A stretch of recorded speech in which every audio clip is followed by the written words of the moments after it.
The Two Salami of the Adrestian Empire. Written by Kisiklu. Read by Arashi. What are you doing? Just as Hubert was about to start his breakfast, the overwhelming presence of Ferdinand interrupted his task. This, again, what does it look like to you? I'm simply eating my breakfast. I see as much. But why did you pour the milk first? How else are you supposed to eat it? Hubert asked, smiling mockingly. Please, enlighten me. Well, cereal first, of course, Ferdinand stated, not detecting the obvious sarcasm in the other man's voice. Clearly, you start with the solid and pour the liquid counterpart second. It is the same way you would pour dressing on top of a fancy salad. It just works. No, it is just some unwritten rule, not a fact. Okay, I'll give you a fact then, Ferdinand continued, undeterred. When you start with milk, your cereals simply float on top of it. The proportion of cereal to milk is unclear, forcing you to either add more cereal or be left with too much of them. Your nonsense is tiresome. The proportion is not a problem at all.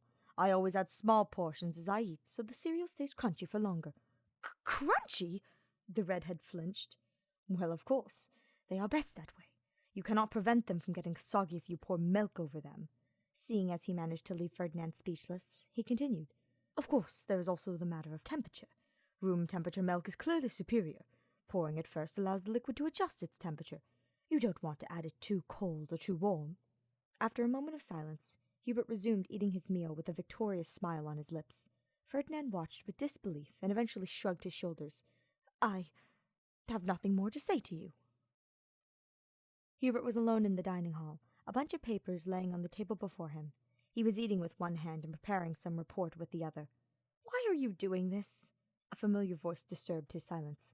What now? Hubert asked without looking. I see you have taken a liking to disturb me during my meals. I am sorry, but I simply cannot walk past this. For a moment, Hubert thought it was about his report. Did he make a mistake somewhere? Or, ketchup on fries! You are not supposed to do that! Hubert swung the fork he was holding, deciding in favor of a quick banter break. He looked up, meeting Ferdinand's outraged gaze. It's the only proper way, he explained slowly, like he was talking to a child. It's simply efficient. You'd have to dip fries in ketchup anyway, and that way you save yourself the time and trouble. As I am quite a busy man, every moment is significant. Efficient, you say? Ferdinand crossed his arms over his chest, suddenly sounding extremely confident. You didn't seem to care about efficiency during breakfast, adding a small amount of cereal to every few bites. This was the opposite of optimal. Hubert narrowed his eyes, feeling how the ground falls out from beneath his feet. That's because it's now dinner time, he answered, eyes drifting back to the report. He suddenly decided that this debate was counterproductive, and the fact that he was losing it was absolutely not a reason for his retreat. Busier time of day, less time for pleasures. Sure, Ferdinand teased, leaning slightly in his direction. What now? Hubert rolled his eyes with irritation, putting down his fork with a loud noise. I just can't look at those fries. Ferdinand tilted his head, looking at his plate with real concern. This ketchup all over them. It is so sad. They look like they are bleeding. A low chuckle escaped Hubert's mouth. You just found another reason to enjoy them that way. Excuse me? Ferdinand snapped. To think, I started to believe you were a decent person. Yeah, Hubert sighed, continuing his meal. Please make yourself useful somewhere else. It's strange. I never thought you and I would be able to sit together and drink tea like this. Drink tea, you say? But that does not smell like tea. The aroma. Would that be coffee by any chance? Imported from Dagda, I believe. It is indeed. Your knowledge is impressive. I do not care for the drink myself. Drab, bitter, with that muddy texture. If I have even a sip, my hands start to tremble. The red-headed man shook his head, his eyes drifting towards the dark beverage. But I will still join you with my tea. Oh, and what do you have there? A cheesecake? That's right, Hubert answered, passing him a mold of freshly baked cake. Do you want a piece? Yes, how lovely. I didn't think you liked sweets. I do not, but this one is fine. In that case, I will take a... Wait a moment. Ferdinand's hand stopped midair. He took a closer look at the cake. Is this with raisins? Of course. I told you a second ago that this one is fine. You cannot be serious. Ferdinand withdrew his hands, putting them around his cup instead. Don't you find their texture weird? They are so chewy, soggy. I thought you liked soggy things. Hubert furrowed his brows in confusion. Like those ruined cereals you eat for breakfast. That is something different entirely. This is the dessert that is supposed to have a smooth, creamy texture. It should be so delicate as it could melt on the tongue like a cloud. And raisins simply do not belong here. It's like... He waved his hands, looking for a proper metaphor. Eating soup with stones in it. Must you be so dramatic? Just take them out or don't eat this cake. Dramatic? Your eating habits are dramatic, Ferdinand exclaimed, but there was no hint of anger in his voice, only a playful banter. But fine, let's just agree to disagree and enjoy our drinks in silence. I do not wish for anything else. Hubert entered the dining hall, standing in a queue just after the ginger-haired man. Hello, Ferdinand. Is it pizza day today? Yes, it is. Somehow the normal man looked a bit anxious that day. Do you like it? Actually, yes. You do? That's a relief. Why is that? Hubert asked and looked around, actively searching for something. Where are... Please don't tell me. Tell you what? You know. I don't know. You know, Ferdinand emphasized. How you eat your pizza. With a knife and fork, of course. Knife and fork? What? You eat with your hands? Hubert chuckled, successfully locating the necessary cutlery. I thought it wasn't very noble-like, getting your hands dirty like that. I only do it because it is intended to be eaten that way, and I want to be respectful. It does not bring me any joy. Please, you won't fool me. You enjoy eating like that. Humph! Ferdinand threw his hair over his shoulder. As if. And to think I was going to surprise you with something nice. Surprise me?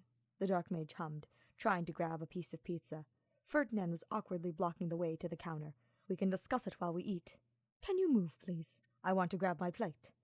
Actually, no. I need to tell you about this surprise now. I requested a special pizza for you, and it should be ready any moment, so please wait just a little longer. The dark-haired man blinked a few times in confusion. Special pizza? For me? When I came here earlier, Petra was making some dish for herself, and I spotted that one ingredient that... Anyways, it made me think of you. Ferdinand was speaking faster and faster, gesturing nervously. So I requested one pizza with it. Hubert hummed, silently noting a blush creeping up Ferdinand's cheeks. I think we already agreed that our tastes are not very compatible. I just had a gut feeling about this one. Please, just sit down and I'll be back in a minute. Intrigued, Hubert sat in the dining hall, looking at Ferdinand discussing something with whoever had the kitchen duty today.